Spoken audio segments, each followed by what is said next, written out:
The creepy case of the mysterious traveler.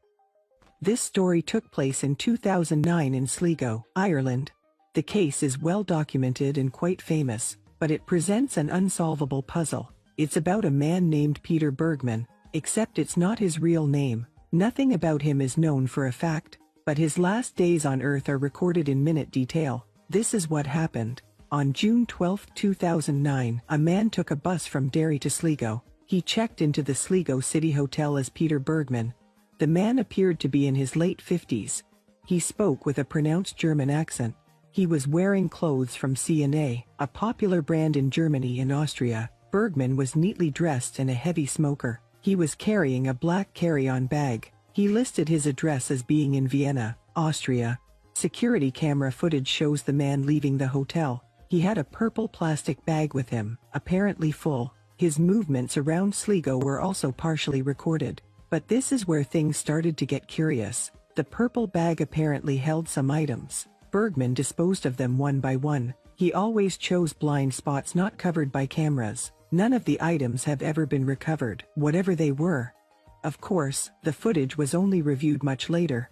Meanwhile, Bergman returned to the Sligo City Hotel. The next day he walked to the General Post Office. Bergman bought 8 82-cent stamps and airmail stickers. On June 14, he went out and called a taxi. Bergman asked the driver if there was a quiet beach nearby. He said he wanted to go for a swim. The driver drove him to the beach at Ross's Point.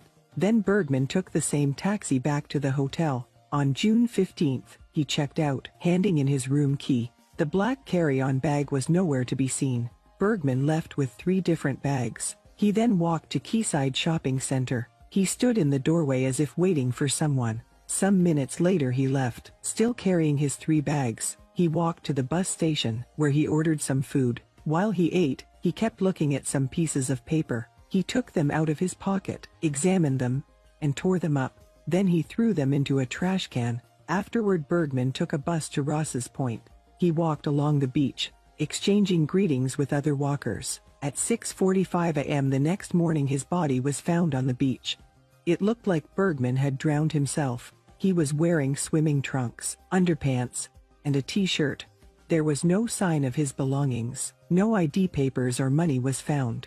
The police inquiry quickly came to a dead end. His Vienna address turned out to be non-existent.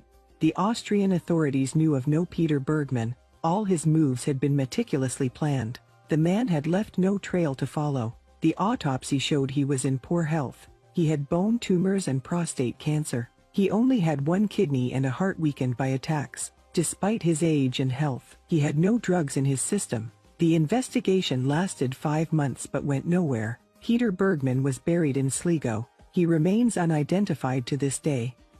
Do you